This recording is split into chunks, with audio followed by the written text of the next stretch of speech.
I overtly put our culture into the brand. It's loud and proud on the packaging. The name is in Spanish. There's a brown woman on the front with nopales coming out of her head. So I really did that on purpose so that when you saw the brand, you're like, oh, it looks like my mom. And I love that. People really see themselves reflected on shelves. All right. Hello, everyone. I'm Carly Ann with the Parsons Entrepreneur Academy. Thank you all for joining us today for our monthly office hour series. Here we invite successful and inspiring entrepreneurs and leaders to share their stories and the lessons they've learned along the way. For those of you who are joining us for the first time, the Parsons Entrepreneur Academy is a platform that empowers creatives like yourselves to build sustainable businesses around your art. And we achieve this through our 3 pillars that include mentoring, training, and community. To learn more about our platform, please visit parsonsentrepreneur.com. And all right, let's jump into the fun stuff. So I'm really excited today to be joined by Sandra Velasquez, who is the CEO and founder of Nopalera. It is a high-end Mexican botanical bath and body line based in Brooklyn. She launched her company in the middle of the pandemic from her Brooklyn kitchen with no outside funding. Nopalera experienced explosive growth in its first year and can be found in 200 independent stores nationwide and select Nordstrom stores. Prior to launching Nopalera, Velasquez was a touring musician and band leader. Her music was featured on Breaking Bad, She's Gotta Have It, and NPR's Tiny Desk Concert. She was named one of Buzzfeed's Women to Watch for 2021. And I'd like to welcome Sandra. Hi, Sandra. Hey, Carly Ann, how are you? I'm good. Thank you so much for joining us.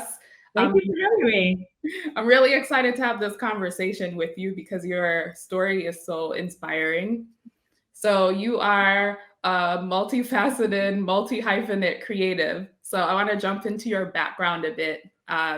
You started out as a musician. So tell us a bit about your first path and how it led up to you starting Nopalera. Yeah, I thought that I was put on earth to be a performer and a musician and a songwriter. So I, have been a musician my whole life. I've been playing piano since the age of 5. I went to music school. I have a bachelor's in piano performance. I always played in bands. And, when I finished music school, I moved to New York to pursue my music career. And that's what I thought I was meant to do. I had no idea that I would be here in this moment running a bath and body line. No one could have ever told me that was going to happen. I wouldn't have believed them.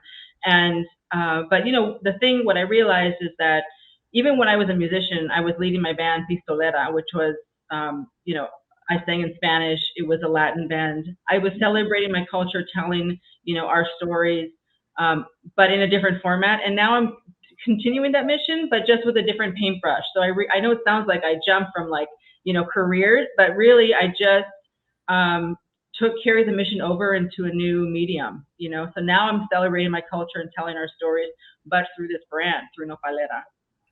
That's so amazing. So as a musician, when did you have this lightning strike moment and decide to start a body care business? How did that come about?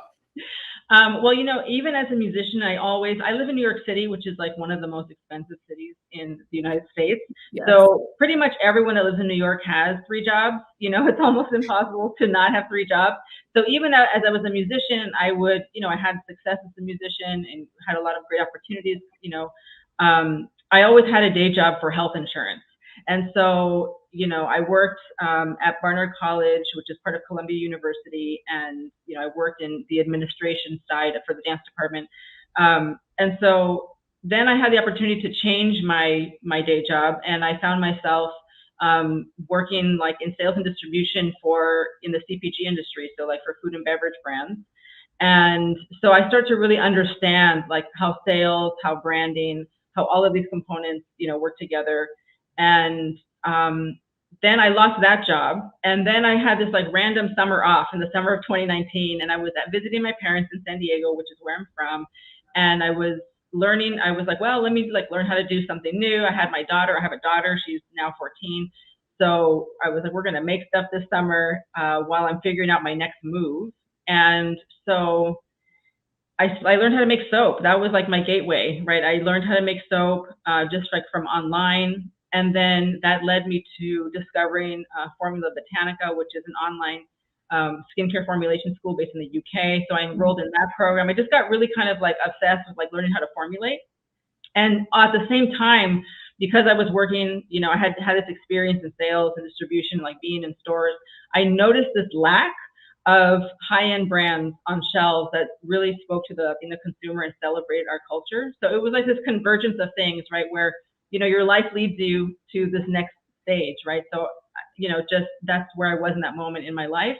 And I realized like I could make this, and I think I can do it well. And if anyone's going to do it, it's going to be me, because it's going to be authentic. Like I am, you know, Chicana, I am Mexican American. I grew up eating nopales. And, you know, the thing with nopales is that that's what we had at my parents' house. Like everyone in Southern California has nopales, you know, they're everywhere. And so I was learning how to make these soap recipes, like for aloe vera soap, but I didn't have aloe vera. So I was like, let me substitute nopal because it's actually just as good for your skin, and it was plentiful and it regenerates quickly. And so that's like kind of the lightning bolt moment where I was like, I'm going to form this brand, you know, that it's going to be centered. It's going to be a Latina brand. It's going to be high end, and it's going to be centered around the nopal because it is the most Mexican plant ever. And that's going to be, you know, part of the brand. And so it was in that summer of 2019 that I just decided. I didn't really think about it too much, to be honest with you. I was like, I think I can do this well. I'm the best person for this job, and I'm going to make this happen. I don't know how yet. I don't know how I'm going to, you know, actually do it, but I know that like I committed to the idea of what I wanted to accomplish in that moment. And then took a year to really understand like what products am I making, to do the branding and all of that. So like talking about, you know, the nopal and your product development process, what was that like for you? Like obviously you took you know, like the formulation classes, but the actual like making of it, how did you start that? Yes, it was a lot of experimenting, a lot of batches that went into the trash. Like it was just a lot of experimenting, really. It took me a long time to decide what are the products that I'm going to actually make, because really what I had was the idea for the mission and what I wanted it to accomplish, which was like to have this high-end Mexican brand on the shelves that could sit on the shelves like next to other like high-end brands that are mostly Western European. Right. And so I knew that that's what I wanted to accomplish, but I didn't know what the actual products were going to be. So I tried all sorts of different products. You know, I was like, am I making a facial cleanser? Am I making this? Let me try this. I tried a bunch of different things. And actually my friend Julie, who is a copywriter who helped me with the copy on the packaging, she asked me this really important question really early on when she was one of the first people I called. I was like, I have this idea, and I told her. But she asked me this. She said, is this for the face or is this for the body? And I was like, it's for both. She was like, nope, pick which lane are you going down? Because, you know, skincare is like this. It's all like skincare is like all about the face, you know, and, you know, body is like, it can be anything having to do with like bath and body. Right. And I really, that moment, like that question really like put me on the track that I'm on, because I had to like really sit down and think, can I really talk about skincare? Like, am I passionate about like eye creams and retinols and all of these things? And the answer is no, I'm not.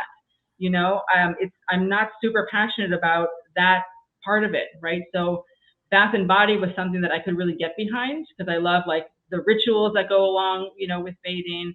And there's more to do. So that is how I decided to be like a bath and body brand instead of a skincare brand, which is a big distinction, you know, because it just allows like me a different like runway of things that I can create, you know. So that's when I decided like, okay, I'm going to make soaps, and I'm going to make like a solid moisturizer, and I'm going to make a body scrub, right? And so that's how I decided like what products I was going to make once I chose a lane. And you started out like making like your first like batches at home. Like, has that process changed, or what Yeah. has the development journey been like? Yeah. So, I mean, the great thing about, soap making is that you can make it in your house, right? Anyone can make soap in their house. And yes, I started in my house because I was still formulating and tweaking. And then, when I launched, I was still making it in my house. But when I launched, it took off so quickly that I quickly outgrew my house. I mean, my house was like a disaster. I had cocoa butter on my floors in my bedroom. I had, like, my kitchen was like, just like a disaster. And so I quickly realized that I had to find a place to produce, so the next level was finding a production space. And so luckily I found this like a former hair salon that was vacated. And so I moved in there, and it's in my neighborhood. So you would walk between my house and my production studio like all day long. And that's where I started really producing like in larger quantities. And I had to order equipment, like bigger equipment. I had to order more soap molds, right? I really had to scale it to be able to keep up. Wow. And for anyone who's watching who might be thinking of like making their own products, like I guess like what are a couple of tips that you would give them in terms of going about setting themselves up to produce the products that you learned, or things that you might have wished that you'd done differently? Yes, I think you want to think about where you want to go and scaling. Some people create a craft business, right? Like I said, they make candles, or they make soaps, or they make like, a body oil or something, and they are producing in small batches. So the question is, do you want to stay small? That's like a question that you want to ask yourself. Like, how big do you want your company to get? Because, if you want to scale your company, you cannot stay in your house. If you want to grow a bigger company, you cannot do it all by yourself, right? So that was something that I had to, like, a new threshold I had to cross, of like, I had to hire people, I had to train people like to make the soap, because I could not be the only person physically making the soap, Right. So again, I think everyone should ask themselves, like, what kind of company are you trying to build, right? And be very realistic, like, about that.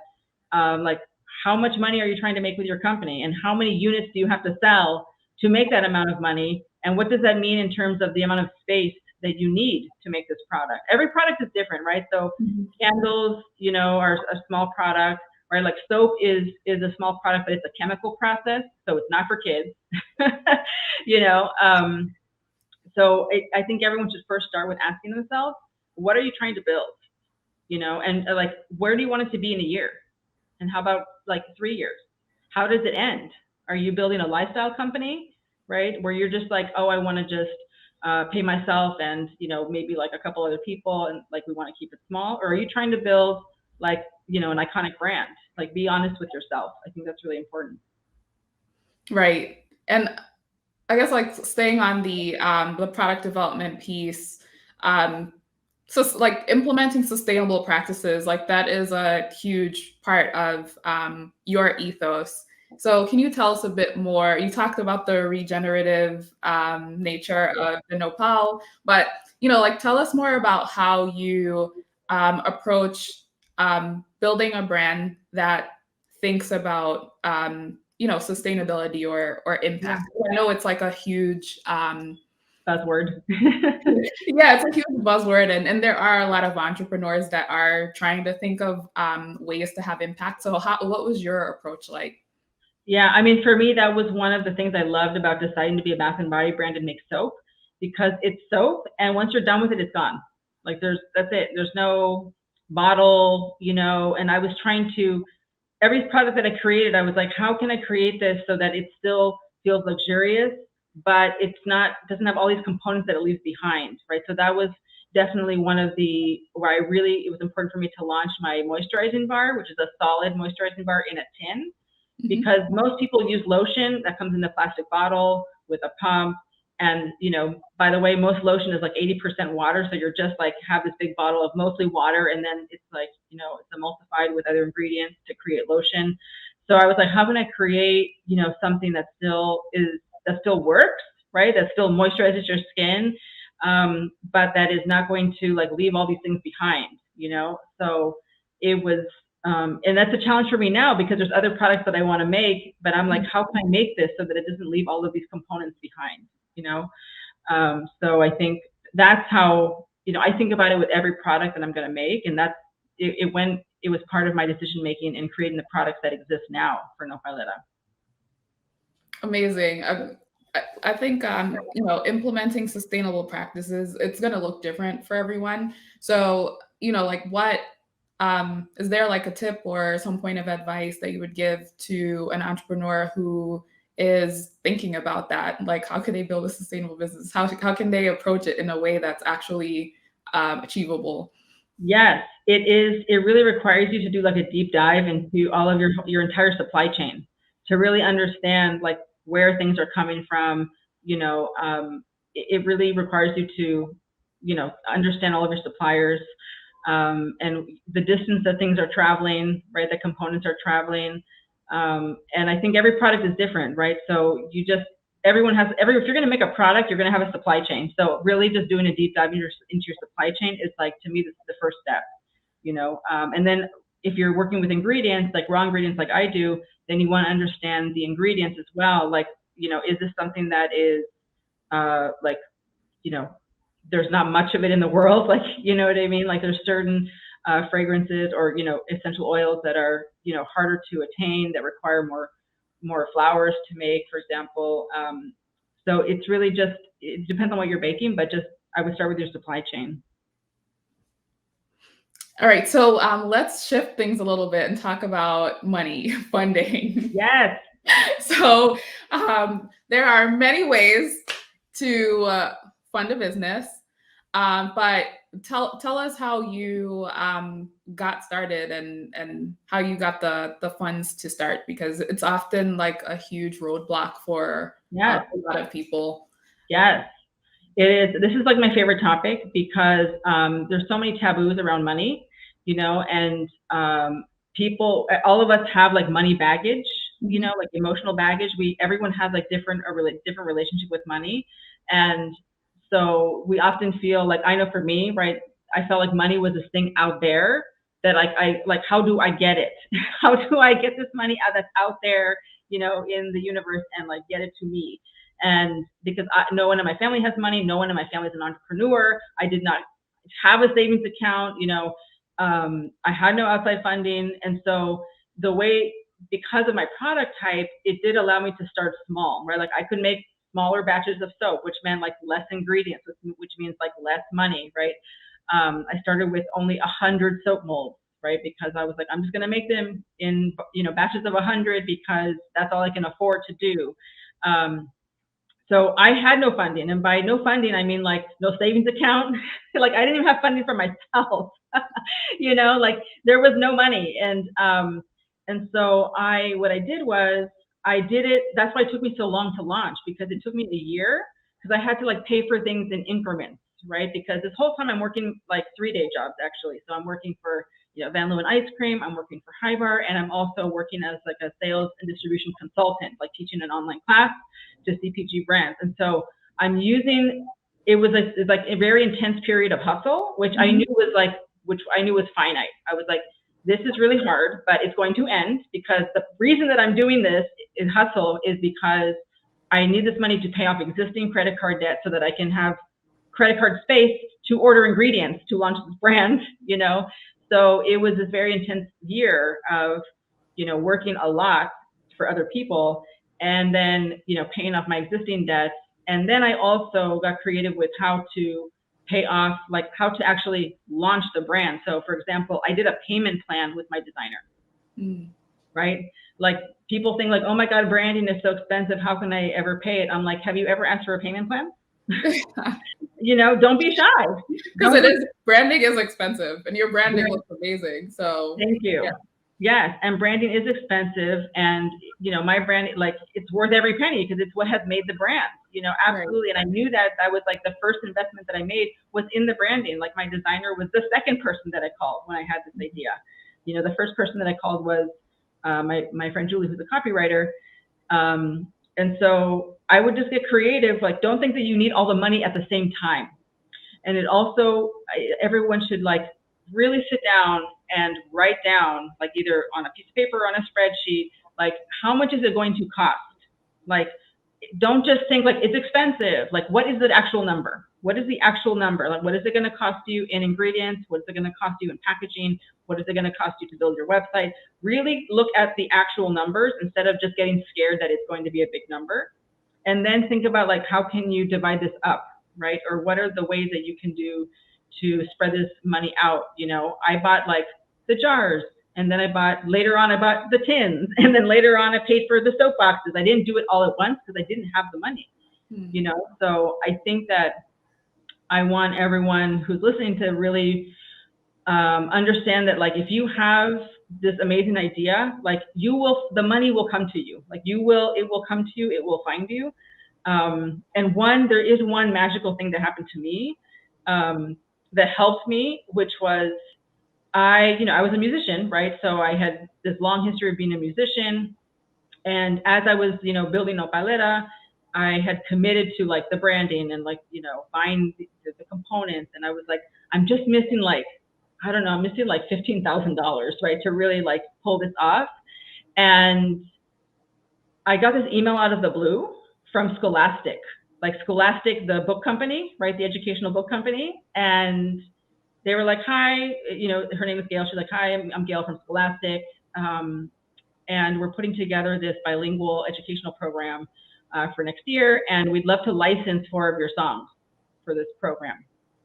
And I was like, and she's like, and we'd like to, and the amount will be $12,000 is what we will be paying you to license your music. And so, that was really like an angel investment moment, like true divine moment where I felt like, okay, the universe has aligned with me, right? Yeah. It saw that like I was walking towards my dream, and like that I was working to make it happen, and that I just needed this like extra like amount, and it came to me, right? This is not to say like everyone should like wish upon a star or be a musician, right? Because this happened after 15-year career being a musician of like not making money sometimes, making money sometimes, right? And it finally all culminated into this moment when I really needed it, and so that really helped me pay for like.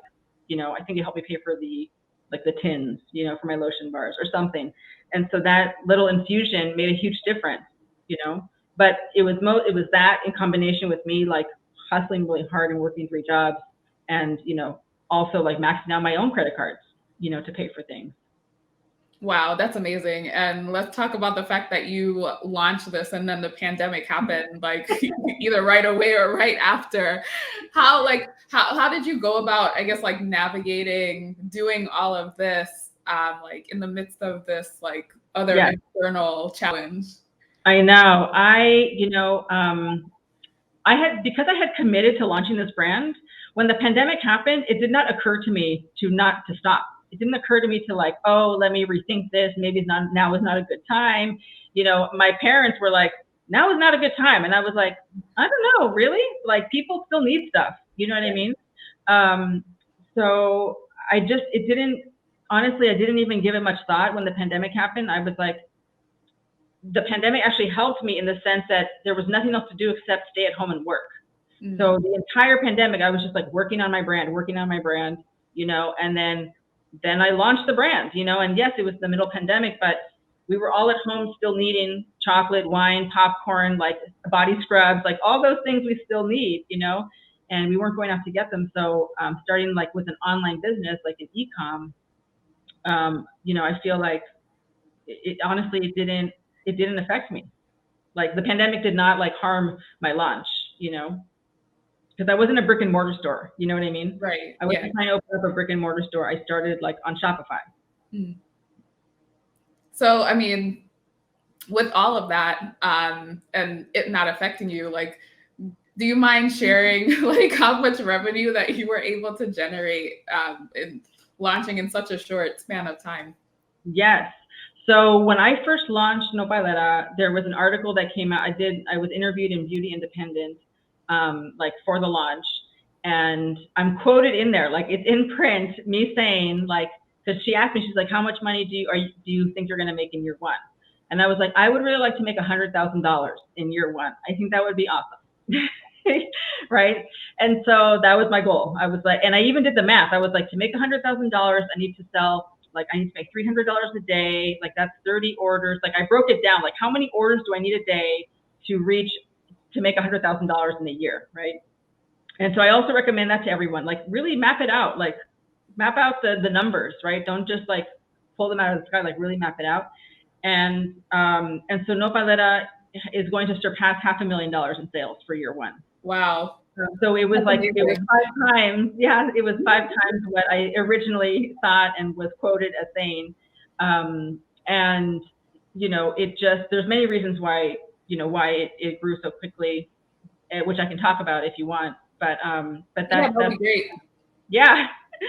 So, when people ask me, like, how did you grow so quickly? What did you do? Like, how did you get into so many stores? All of these questions that are basically the same question, which is like, how did you get to this point from where you started in such a short time? Mm-hmm. The answer is really about what I did in the beginning, like before I launched. In other words, what I call building the brand magnet. So the investment in the branding, like having a clear vision, first of all, like I set out to create something very, very specific, and it is exactly what we have created, right? Like I told my designer in 2019, I want to create a high-end Mexican brand that can sit on the shelves of like Barney's or Nordstrom next to other high-end brands. And I want it to be so overtly Latina, but so overtly gorgeous and beautiful that it will be undeniable that those stores will want it, right? It will not matter that it is a Mexican brand or that it is in Spanish. They will want it because of of how the presentation, right? And because it's so unique. And that is exactly what happened. But it's because I decided that's what I wanted from day one. So like from day one, and by day one, I mean before I launched, right? Like from when I had the idea and the vision for the brand, I wrote down my company values. I wrote down our core values. Like, this is what we stand for. This is like the religion that I'm building over here, right? This is the bus that we're building. This is where we're going to drive it. And, and I understood the components that were going to be required to get me to where I wanted to go. And so another way to think of this is that to begin with the end in mind. Like, where do you want this to be, right? Like, how do you want it to end? Where does this product live? What problem does it solve? And so I really began with the end in mind. And I say that because a lot of, especially in the soap,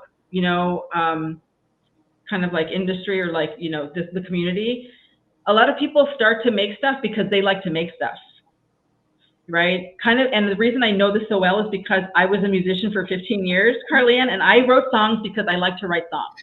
Right, because it's your passion. Yeah, because it comes from inside of you, it's your passion, and then you are like, how do I get other people to like this thing that I love to do? Which is a very, very different mindset and approach to creating a business where you are like, who can I serve? Right. And so I think that is the big distinction, is like, if you are listening to this and you were like, are a product maker, like, did you make your product for yourself or did you make it for your customer? Mm. Right. Like, I did not create a soap company because I love to make soap. Right. I like to make soap. Right. I learned how to make it. I needed to learn how to make it very well because I wanted it to, I created this for my customer. Right. And so that's the big difference. And so I started with the end in mind. And so, the branding, the copy, the core values, all of those things happened before it ever even went live. And so that when it went live, it just attracted like a magnet, attracted the people that I made it for. Do you know what I'm saying? So that is what I mean by the brand magnet, is like, you build the magnet and then you pull it pulls the people in that you made it for, because you made it for specific people. And it's going to attract them. And it's going to, by the way, it's also going to repel the people that you did not make it for. And that also means, like, be prepared for people to, like, be haters, and that's part of it, because anyone that has done anything great in this world has people that do not like them, any person in history. And so being, like, being okay with that. And that's a struggle, right? Like, that's still, it's not easy for me to hear, like, hateful comments, right? But when I hear them, I'm like, this person is just reinforcing why I even created this brand in the first place, right? Because anyone that like comes to me and is like, oh, it's too expensive for a Latino product. I'm like, that is why I exist, because you think that all Latino products should be cheap, and that is not true, right? And so, so like then I created the brand magnet, right, with like my branding, my copy, my core values, and like creating it for a customer. And then that is what attracted everyone else that is currently working with me, right? So it's like the magnet continues to have pull. So what I mean by that is like my sales rep. I launched in the first week of launching. I got an email out of the blue. Hi, I'm a sales rep. I have like 18 years of experience in the luxury goods industry, and I'm looking, and she's Latina. She's like, I'm Latina, and I'm also looking to represent other Latina brands. Would you be interested? I was like, who are you? Where have you come from? You know?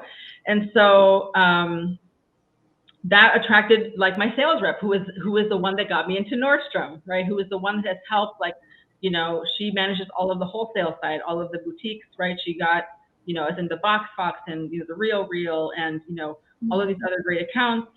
And, you know, and so it's just like the magnet continues to attract people because they're attracted to like what you have created, right? She saw the article in Beauty Independent. She saw the photo, right, that's on my website, and she was like, what's this? I want to be a part of this, right? And so the magnet just continues to pull people. And so, sorry, I left out one person, which is my photographer. Like I also invested in brand photography, right? You can't just create a great product and then photograph it with your iPhone. Yeah, you have like beautiful still life brand photos. Yes. And so Amanda, my brand photographer, also is part of this magnet, right? So it was like the combination of like the branding, but then it had to be photographed beautifully, right? And then also, you know, the mission and values had to be there. So that is like that is why I'm here where I'm at right now, right? It's not because of anything that I'm doing right now specifically. It's because what I did before, right? To really create that like brand magnet early on. Built a great foundation. Exactly. It's like if you want to build a mansion, you have to build a strong foundation first. So going back to sales, what advice would you give to someone who is starting out, or maybe they're thinking of starting, but things they should keep in mind when it comes to managing and maintaining relationships with your accounts? Yes. I think the first thing, actually, like going back to our previous topic of money, Carly-Ann, is like when people think about like wanting to sell their product in a store, like not their own store, but someone else's store, like Nordstrom or any boutique, right? Any Target, anywhere. We're talking about wholesale, right? So just understand that you need to set your prices. This is why you need to understand how much it costs you to make your product, number one, right? Like how much is it really going to cost you to make this product? And then where do you want it to go? Like, where do you want it to live? Do you want it to sell at Target, at Walmart, at boutique, at Nordstrom? All of these different like channels, like have different customers that are looking for that shop at different price points, you know? And so a lot of, you know, I really recommend for anyone that's like in my industry that you first decide where you want it to go, right? And then you work backwards. Like, okay, if I wanted to sell at Sephora, then these are the price points in my category. Like, let's say I'm just going to launch hair care. So here are the price points of hair care. Now, like, let's work backwards. Like, here's a product I want to make. Can I make it for X amount of dollars so that I have like a strong enough profit margin so that, you know, you can afford to sell at wholesale? So I think that is the number one piece of advice that I would give to anyone who's making a product and wants to sell it into stores, is to really have a strong understanding of your COGS and how profit margins work. Right? Because when I sell a bar of soap on my website, right, there's no middleman. It's like the customer buys it, and then that money, you know, there's like how much it cost me to make it, there's how much they bought it for, and everything else in the middle is profit, right? When you sell it to a store, you're gonna make half as much money because you have to sell it to the store for half so that they can sell it for double to the customer, because the store also has to make money. Right. Right. And so really understanding your COGS and your margins, like it's like my favorite thing to teach people because I've seen too many brands like not set themselves up to have a high enough margin, because they're like, I make it in my house, I do everything, so I don't have my, you know, I make it, so therefore there's no labor cost, right? All of these things are wrong, right? Like your time is valuable. If you're making your own product, like act as if you are paying an employee to do that, right? Like how much does that cost per hour? Like if you're going to hire someone, right? Like those things have to be built into your into your COGS, and then really understanding, how margins work. And we haven't even talked about fulfillment. That's a whole other cost. Like, who's going to do shipping? Who's going to do your shipping? Is it going to be you, right? Because I was doing my own shipping in the beginning, but that got old really quick. Like, first of all, the post office does not want to see me show up every day and fill up that door, right, where you put in the packages. Like, they were getting mad. You know what I'm saying? So there's a lot of components to think about, and I think it starts with like what kind of company do you want to build, right? That's like, I'm going to go back to that question. So you mentioned like some elements of your team, right? Like you have an awesome sales rep, but at the core of it, you're a solo founder. There's like no co-owner, co-founder with you. And this is relatable to a lot of people in our community, but no one can build anything amazing alone. So like, what are other, like outside of your sales rep and, designer and copywriter, like what does your support system look like? And what are some other like key elements of your support system or network that help to keep you like moving forward? Yes. So it's such an important question. I first just want to reiterate what you already said, Carly-Ann, which is like, you cannot do this alone.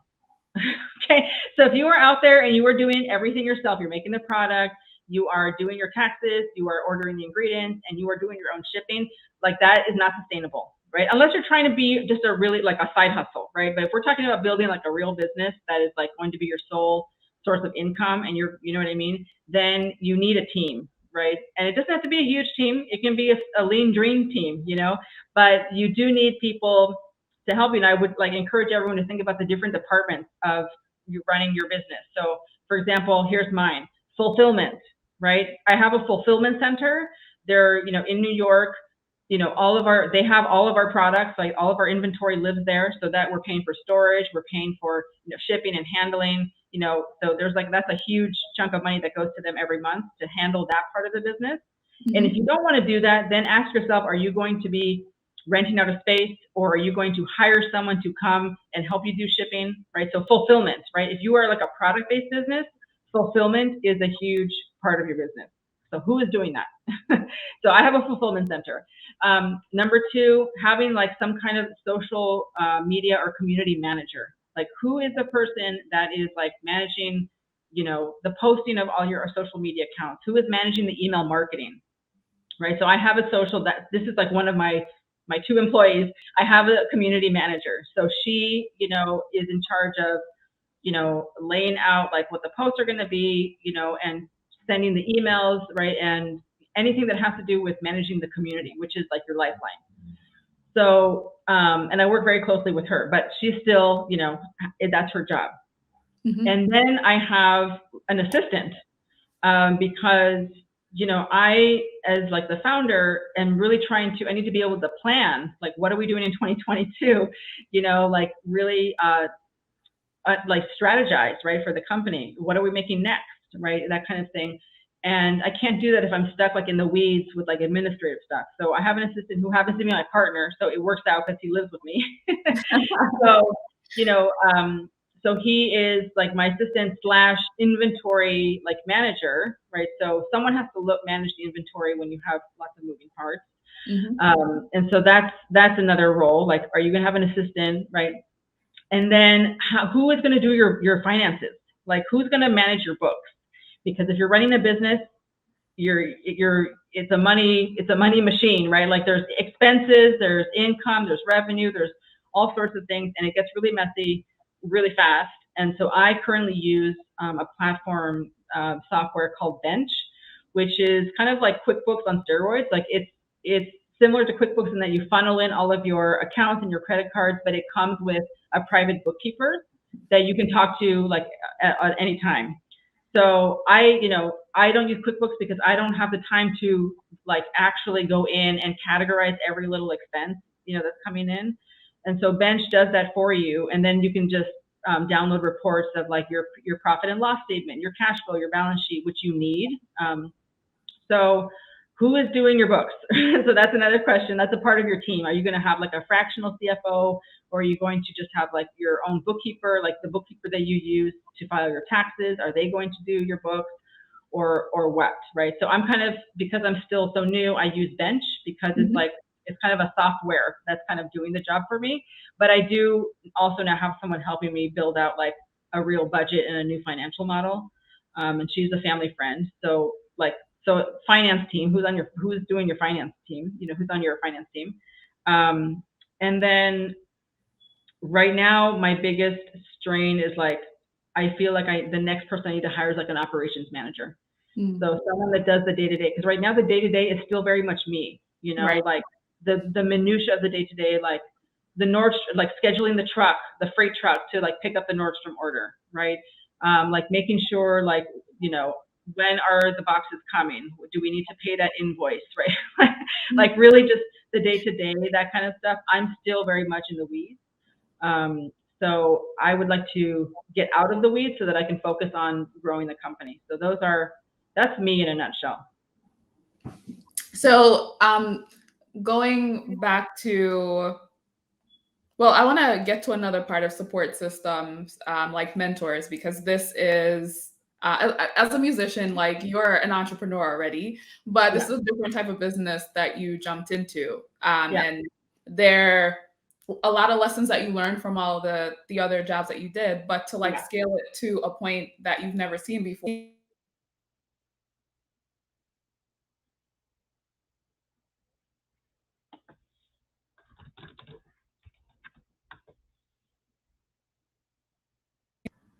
Oh, I think I was muted for a second. Yeah, you can just repeat your question. I was like, it looks like a good question. Yeah, I wanted to talk about mentorship. And I was making the point that, as a musician, you're an entrepreneur already. Yeah. So entrepreneurship isn't anything new. You just started a different type of venture or business. Yeah. And you had some experiences that helped to lend to some of the different aspects of that, but there are probably still a lot of blind spots that you had. So what, did you have any mentors, or what does that look like for you?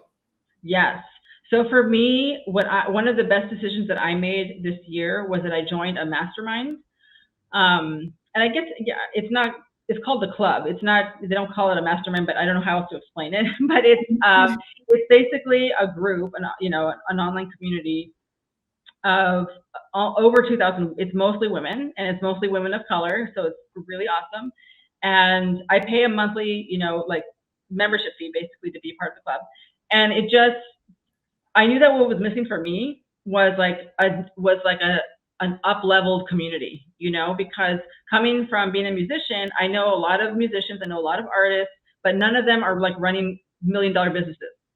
Right. Right. And so I really encourage everyone to, to look around and see, like, are you missing like a community that's going to like help you, like, not like help you with your systems necessarily, but help you like in your mind, right? Because a big thing is also, so much of it just begins in our mind, Carly-Ann. Like if you've never seen $500,000, then, and you don't know anyone else that has, then it feels like this impossible thing. It feels like this unattainable thing, right? But if you are surrounded with people who are like, yeah, let's go for $1 million, let's go for 2, then all of a sudden it just normalizes a new reality for you. And so I knew that what I was missing was a community of entrepreneurs who were just shooting for the stars, who were just like doing amazing things, and everyone is just cheers each other on, and it's like just the best vibe ever, And so that was what I was missing, and I feel grateful that I just first of all recognized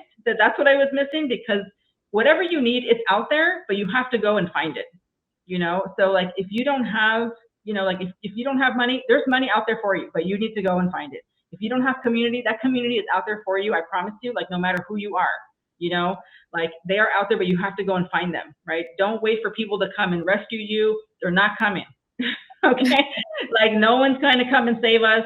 We have to go and like, first of all, step into our worth and realize like we are worthy of creating this dream that we want.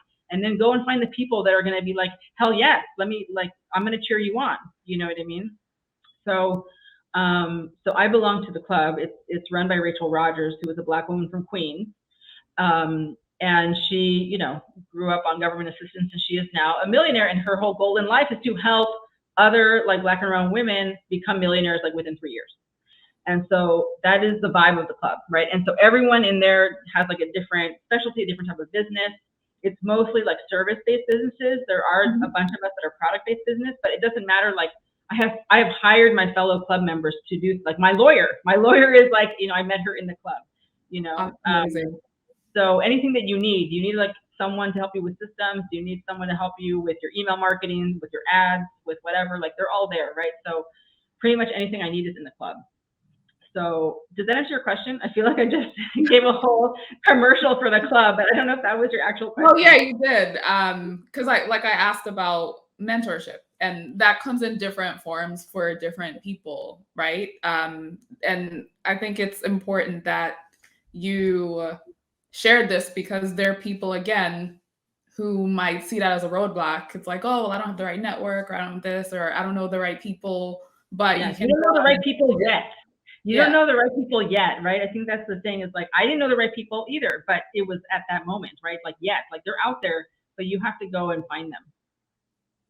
Yeah. And another thing that I want to touch on, like going back again to your start as a musician, a lot of creative people are multi-hyphenates. But, like maybe someone, gets sparked with an idea the way you did, but might say to themselves, well, like, I'm not skilled in this or that, or, I don't know, I don't have a business degree or what have you. Can you talk about the importance of transferable skills, and what did you take from your experience having this amazing like 15-year career as a musician?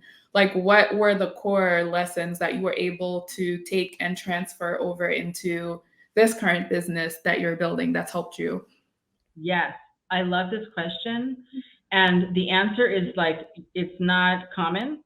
It's probably not what people are expecting. And I didn't know it at the time, but I can say for sure now, right? Now standing where I'm standing now, is that one of the big lessons that I learned from being a musician, like that I have transferred over into running a business, is that I understood how to survive rejection. Mm. Because when you are a working artist, anyone out there that is like a poet, a writer, a musician, a songwriter, a dancer, right? If you are in one of like the fine arts and you're out there, like, everything's coming from inside of you, from your heart, from your soul, you're creating, right? You're expressing yourself. Like, people are going to say no to you. Like, can I get this gig? No. Can I book my band at this club? No. Right. And so there was a lot of no's, right? And I, as a band leader, right? By the band leader, it sounds like very, like fancy, but really what that means is like I was doing all the work, right? It means that I was booking the tours, I was driving the van, I was like doing, all of the administrative stuff to make the band move forward. And so I got all the no's, right? Like I would write like 50 clubs, and 35 of them would ignore me, 5 would say no, and 1 would say yes. And I was like, yes, we got a yes. Okay, we are booking this show. Okay, so I think that a lot of people are also scared to start businesses because they're scared to fail, right? Like, if you tell me I'm scared to start my business because I don't have money, there's money out there, we can find money. If you tell me I'm scared to start my business because I don't know the right people, there are the right people out there that you need to go find them. So those are not excuses, right? The real thing you need to get over is like your own belief in yourself, and like really like understanding like what is really holding you back, right? Mm-hmm. And a lot of times it's really easy for us to blame these external forces. Like, I don't have access, I don't have money. Listen, I was 44 years old with $86,000 worth of student loan debt, a single mom in Brooklyn, and I started this company. So what is your excuse? Wow. Yeah. Okay. So, but the reason I did it was because I have tried to do so many things, and not all of them have worked out. Mm-hmm. So for me, starting a new thing is not hard. Because I'm like, not every song that I wrote, Carly Ann, got on Breaking Bad. Yeah. Okay, only one did. Okay, out of the however many songs that I wrote, so like not every song that you write is great, not every poem that you write is great, is not everything that you make is going to get accolades, right, or get into a magazine. It doesn't mean that you stop. It doesn't mean that you suck. It doesn't mean that you shouldn't keep going, right? We should always be trying to like be better and like accomplish our mission, in whatever format that we can, and understand like what is our true calling, like what is your real gift that you can like give to others, like starting a business is not just like how much money can I make. Like, yes, we need money to survive as a business, absolutely, like there's nothing wrong with money, but like what is it that I can really like give to people? Like what does my brand give to people, right? And that is, to me, like for me, it's like I have natural confidence, and so I love to like spread it around. Like how can I help other people feel worthy? How can I help other people feel like they deserve better? How can I help other people feel seen? Like that's what my brand does for the people that love it. They're like, finally, like a high-end Latina brand. Like that's like words that people have said to me, like finally. So anyway, that's my long rant. No, thank you. Like I want to like leave a little time for some questions, but Oh yeah. I have like a couple more. So like what like top 2 lessons that you've learned that would be useful to someone watching? Like what did you wish you knew before you started that you might have done differently? Yes. I guess I don't have many regrets, but I think one thing that I was not prepared for, I didn't have my systems in place. I know that sounds like a really boring answer, but everything that I wanted to come true came true in year 1. And so I was not prepared like systematically, like I'm saying, like inventory management. I didn't have like manufacturing partners like lined up, ready to take over the manufacturing from me. You know what I mean?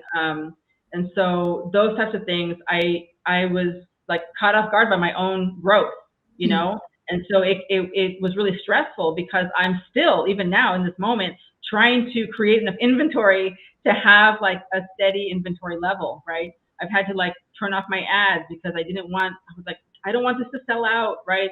Because we've sold out a couple times.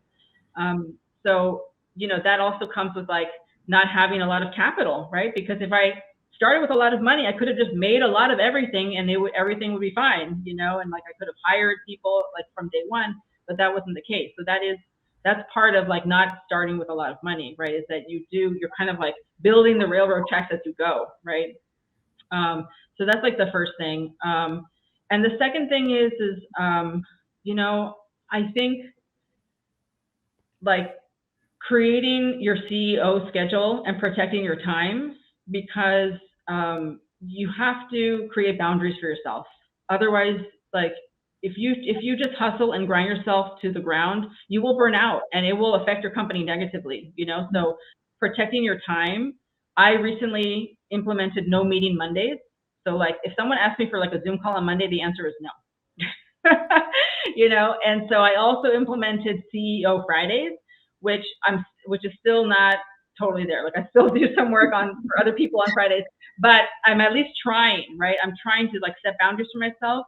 And it doesn't mean that I'm not working on those days. It means that like I am working, but like I'm not distracted by what other people need from me. Right. So if you need a Zoom call or we're doing an interview or whatever, it's happening Tuesday, Wednesday, or Thursday.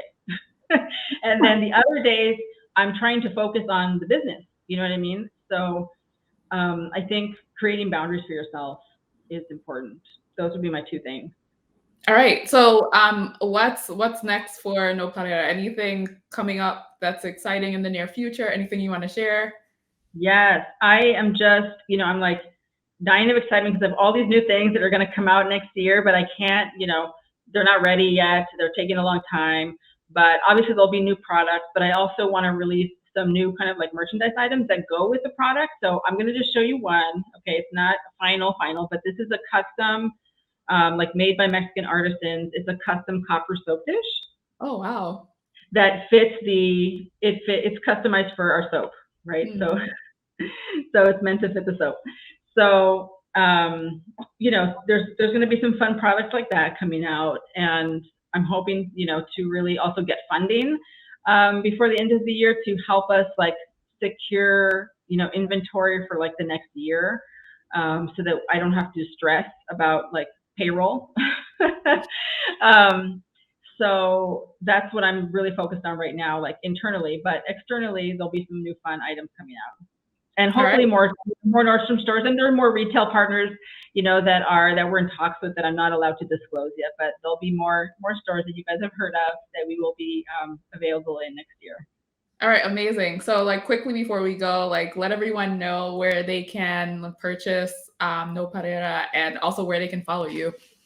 Yes, so Nopalera is available in like over 200 boutiques nationwide. There isn't like a listing on our website because it's always changing. I do want to create like a listing soon, but also select Nordstrom stores, and those are on our website, and also Nordstrom.com, and obviously from our website, nopalera.co, and we're on Instagram also at nopalera.co. So you can people can follow us there, and I show up a lot in our feed, and so yeah, I would love for anyone has any other questions, you can write me through there. All right, amazing, Sandra. Thank you so much.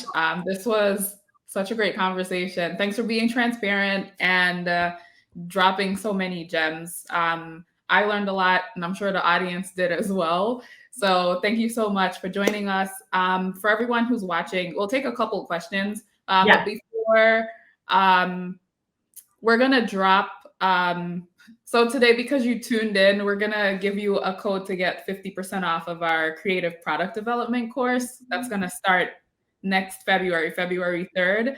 And the code expires on November 20th at 11:59. So we're gonna drop the code and the link in the comment section, but the code is NOPAL. But you can find information in the comment section. All right, so we'll take a couple questions. Yes, I love questions.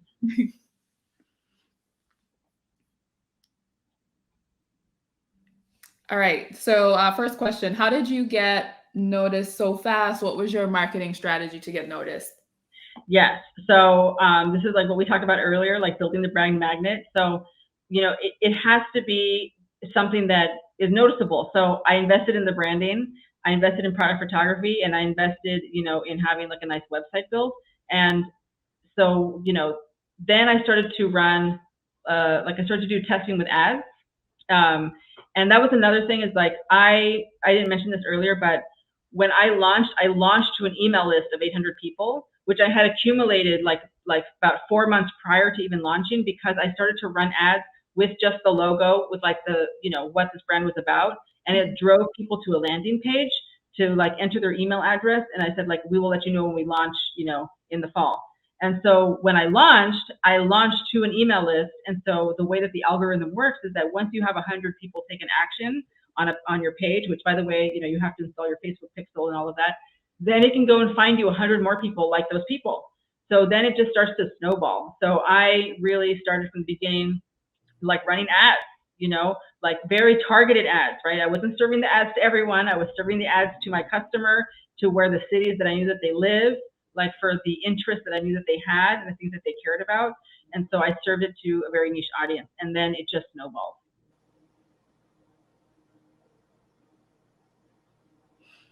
In the NYC workaholic to stay afloat culture, it's hard to slow down and focus on one thing. What gave you the clarity to focus on this one thing?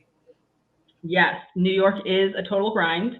And I have just learned, like, I'm still, a work in progress with this, but I am really trying to protect my time. And also, I asked myself this question. I said, what does the wealthy me feel like? And when I asked myself that question, my answer was, I feel calm. In my future self, when I am wealthy, I feel like I'm not rushing, because I have been rushing for 22 years in New York City, as that's the lifestyle here.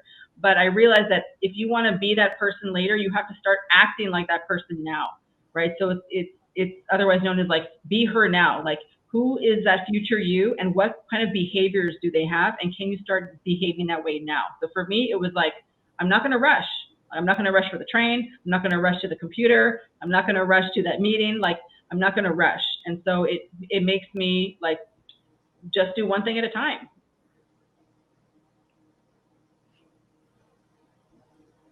Thanks for sharing your experience so we can all learn from others. How did you figure out / research whether this was a product that customers actually want or need? Yes, I did it by just being in stores and looking around and seeing what was missing and knowing, because I am also my customer, right? I knew, I was like, there are, Latinos are the largest minority group in the country. And why is there not products on the shelf that like reflect us, like in a very like high end, strong way? So I knew that we were out there because I am here, and I knew that other people would appreciate it as well. And so I created it based off of what I saw was missing.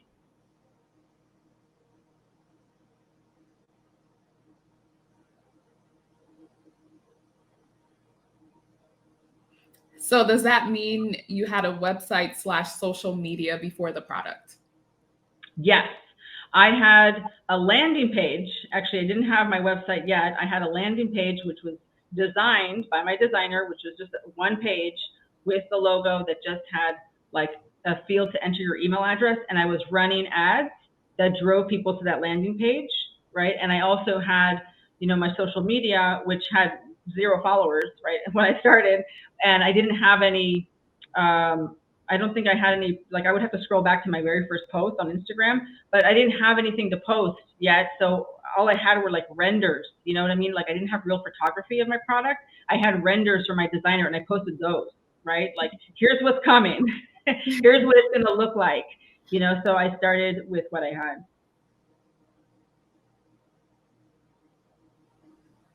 You mentioned that in order to scale up, you have to hire a team. But in the beginning, you did everything in the beginning, I guess, did you do everything yourself? Mm-hmm. And how long did it take from the beginning to be able to hire help? That's a good question. I was gonna ask that too. Yes. No, it's a question that I get a lot, and I love this question because to be totally honest, the way that you know that you need to hire help is when you are drowning, when you're like, there is no way that I can do this all myself, right? So that's not to say that I recommend that everyone totally get stressed out and drown before they hire help. But for me, it was like incremental, right? So my sales rep came to me, so that was like from day one. So I didn't even, that was like a no-brainer, right? She just like took over the wholesale. And then, and she, that's commission based. So that's not a salary, right? So that's a different format of paying someone. It's like after the fact, right? It's only based off of sales, right? And so then my social media manager, my community manager, I hired her first by the hour, right? It was like, can you do like, I think it was like 10 hours a week, right? At like, whatever it was, $25 an hour or something, and help me with these things, right? And then, as I started to grow, I just gave her more and more hours, and then I just made her an employee, right? Which was pretty recent, And then, my fulfillment center, like that's again not me hiring someone, that's me outsourcing a part of the business because I realized that there's no way that I can do the shipping from my bedroom. Absolutely not. And so, then it was basically like as needed, right? As you're growing, you're like, what do I need, right? Because you as a CEO, like, let's say you are paid $100 an hour as a CEO. Should you be like writing an email, for $100 an hour? Is that the best use of your time? You know what I mean? Or can you find someone else to do that? You know what I mean?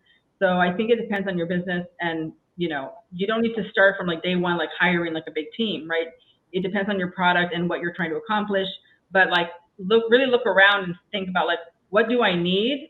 And what does this company need? And like, what am I doing with my time? Like do a time audit of yourself, like I can do a time audit and tell you like that I spend way too much time in logistics, like that's not what I should be doing, like dealing with freight trucks, so yeah, so it was incremental.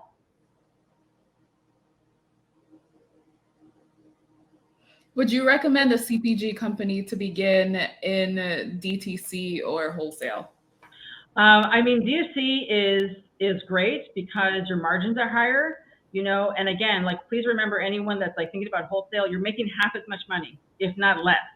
Those of you that if you're in CPG, like if you're a food or a beverage brand, Alfonso, you're going to probably be working with a distributor. So there goes a 25 margin to them. The store takes a 40 margin. So like, you're making you're making money on volume only. You're not making a lot of money per unit, you know?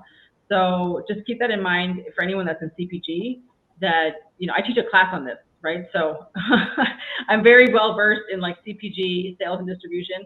And so just know that the distributor is going to take a margin, and, you know, the store is going to take a margin. So I would recommend D2C. You should actually have both in the end, right? You always want to have a D2C channel, in my opinion, because you want to build that community, you know, with your customers. And with wholesale, you can't really do that. You don't really know who's buying your product.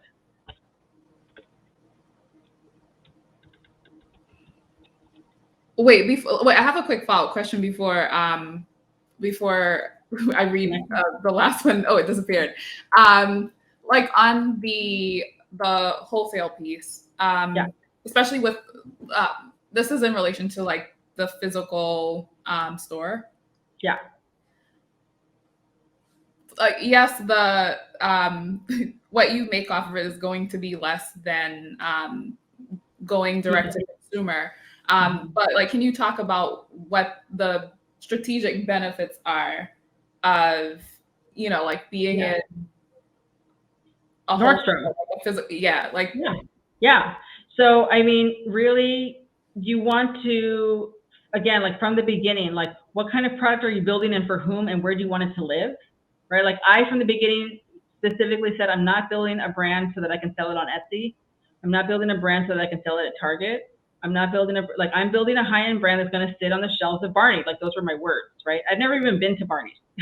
Okay, first of all. But so anyway, you know, deciding where you wanted to sell and staying in that lane. And I say that because I see this with a lot of food and beverage brands that I work with. They get excited about just being in stores, like any store. And I'm like, is that really part of your roadmap? Like, is this the right store for your product, right? Like there's lots of types of stores, right? Like the gas station has a store, Target is a store, Nordstrom's is a store, a boutique is a store. There's lots of different types of stores. So like, what is your path, right? And then to answer your question, where I'm going with this is that you decide where you want to go, and then that's part of your strategy, right? Like, it was part of my strategy to be at Nordstrom so that it gives the brand the credibility, like, yes, we are a high-end brand, right? That's part of my mission, right? Was to make a Mexican brand high-end. So it's in line with our mission. Does that make sense? And so that's part of the strategy of, like, you know, going to where you want to go. And, you know, the store, yeah, like I'm making half as much money with Nordstrom as I would if people were ordering from my website, right? But it's about the strategic decision to be there. There was a question that like disappeared before I asked. Can you bring it back? There we go. Oh yeah, there it is. What do you think about business credit? Is it necessary for a new business? Do you use business credit, or did you use business credit to scale your business? Yes, this is a great question. I did not, you know, I started with my personal Amex, right? Which I then, you know, only recently did I get a business Amex, because I realized, like, I can't really build business credit if I don't have a business credit card. I had been using my personal Amex, right, so far, like literally until last month. Okay, so I do think that eventually, like, yes, credit is important. Like, my personal credit is not great because I have these student loans, right, that like drag everything down. So, you know, developing good business credit is great. And if you have access to, you know, to credit, it gives you access to loans, right? Like, to have good credit. So I'm all for it. Like, everyone should, you know, if you have good credit and you have access to like a business credit card, like, do it, you know, because that's your net 30, right? Like, you can buy something and you don't need to pay the money back until like next month, you know? So I am now using like business credit, but I'm also just I've been using working capital loans. Mm-hmm. So it's a little, you know, I think it functions in the same way that this person's asking, but, you know, Shopify is one of these partners, like PayPal does a very similar thing, that once they see your sales, they will come to you and they will offer you money, like a working capital loan. Shopify Capital gave me $50,000, you know, which there's a 10% interest, right? So there's interest, obviously they have to make money from it, but they just deduct a percentage of my sales every day. So it's like, I don't have to pay a big bill every month to them. They just deduct. So if I have like a very slow day, and let's say we only make $500, right, in a day, they will only deduct 10% of that, right? They'll take $50 right? Mhm. And then, the next day, if I have a $2,000 day, they'll take 10% of that. And so it deducts from my sales. So I have been using working capital loans thus far. And now I'm looking into other, types of funding, right? So I'm looking into, there's like business bonds that I'm exploring with this company called SMBX. They reached out to me. So now I'm looking now for like $250,000. Shopify Capital will not give me that. So now I'm looking for like bigger chunks of money, and I'm looking at all the different ways to do that. Would you be interested in like raising venture capital or? So here's the thing about venture capital or just raising capital from anyone. My kind of like mental hurdle with it I realized that I wanted to like pick who is going to give my company money, because that person is going to, like, I'm going to have to talk to them. You know what I mean? It's not like they're just going to give you money and like see you later, right? So I need to make sure that this person like is in alignment with our company values, like understands like what we are building here, like, and so it was like a hurdle for me because I didn't want to just take money from anyone, And then my business mentor, Rachel Rogers, who is the leader of the club, of the mastermind, she asked me, she was like, what does your ideal investor look like? And didn't even occur to me that I could decide who the investor would be. You know what I mean? Because usually when you're in this position where you need the money, you feel desperate and you feel like, I'll just take it from whoever wants to give it to me, right? But you actually still, like, the power again lies within you. Like, what does your ideal investor look like, right? So for me, I was like, oh, well, my ideal investor is like a Black or brown woman. She understands, like, she completely understands the brand. Like, she understands the value. She understands that there's money to be made here. And she doesn't really want to like stick her hand in like to my day to day and like tell me what to do. Like I just like painted the picture of my ideal investor, And so you have to first like say that out loud, right? So that then you can go find these people once you know what you're looking for. So I'm not like anti VC money, but I do feel like a lot of brands take it too early, and they give away too much of their company too early. So I'm all about like working capital loans, where it's like, I'll pay back the loan and then you get nothing for my company, and especially when you're so young, you don't know the valuation of your company yet, so that's my feeling. Did you reach out to these stores where your brand is being sold now? Okay, so here's the thing. The short answer, Timur, is no. Well, Nordstrom's, yes, right? But like the other 200 independent boutiques, mostly no.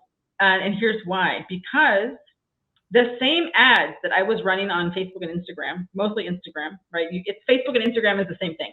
So the same ads that I was running, the boutiques were also seeing them, and then they would reach out to me, So I created a wholesale inquiry form on my website. Like, you guys can go check it out. It's in the footer. It's a wholesale form where people have to like apply to become a stockist, because we want to make sure, we want to vet our stores. We don't want to just be like at the gas station, right? We want to be in like nice stores, and we want to make sure that the stores are not too close together, because then the stores get mad. So most of the stores that I'm in came to me because they saw the same ads on Instagram, because all the boutiques have Instagram accounts. They're all scrolling through just like everybody else, and they saw them, and then it caught their eye and they reached out.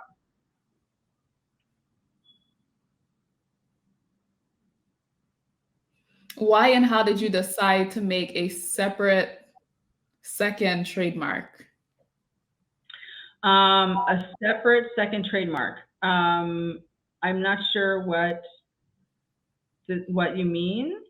I did trademark my like my brand, right? Like the name, and so I am working on trademarks now. But I'm not sure what they mean by separate second trademark.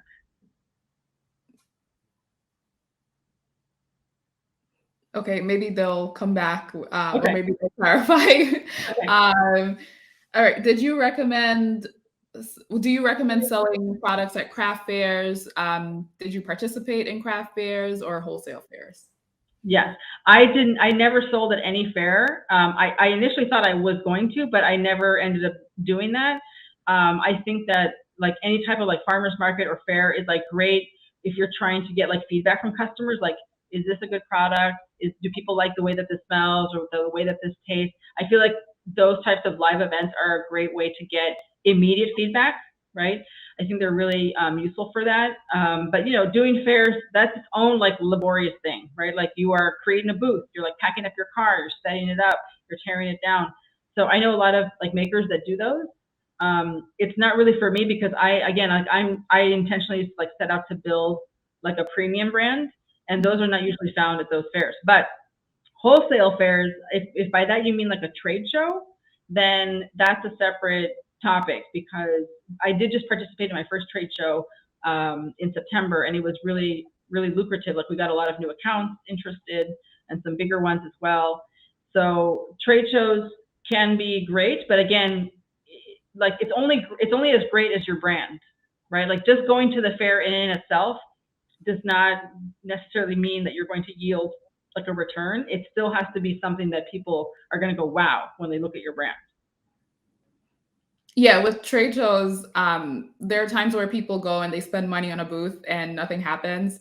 Was there anything that you did pre-trade show to help yield success there?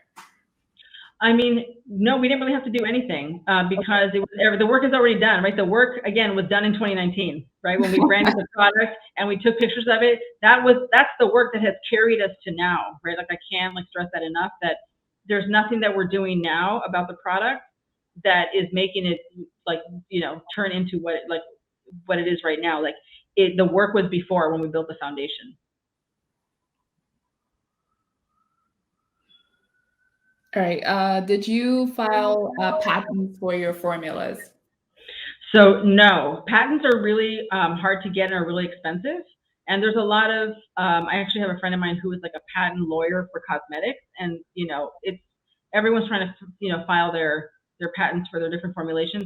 For me, no, and I don't think it's necessary for me, because again, like it's about the whole brand. It's not that my formulas are not great. I work very hard on them, right? But this is still like a bar of soap, right? I don't even think that I could patent the formula. What I am working on is the trade dress, trademarking like the shape of the soap, right? Like the Coca-Cola bottle is no one can copy that, right? You will get sued, right? So I'm working on more like the trade dress trademarks, and obviously like the artwork and copywriting and all that. Not so much the formulas. Did you consider licensing? No. I like if we're talking about like white label or private label, no. So I'm just like, I don't have the bandwidth for that, like to deal with that. I have like too much work on my plate already to deal with any kind of license. But if you're talking about licensing for the future, I haven't really thought that far in advance.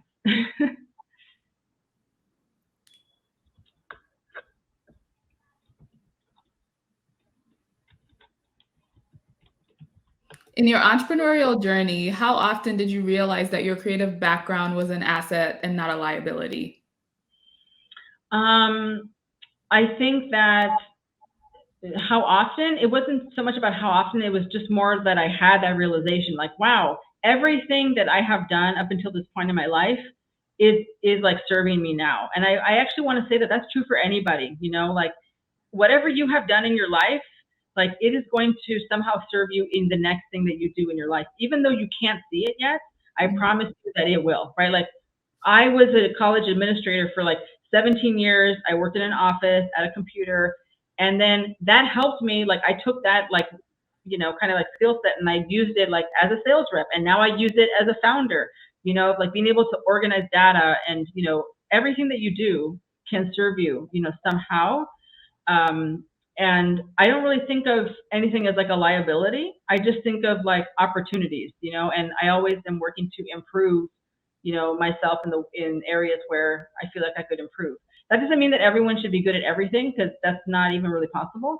So no one should beat themselves up if they feel like they're not good at everything, because no one is. It's actually really important to understand what you are good at and what you're not good at, and give those other things to other people.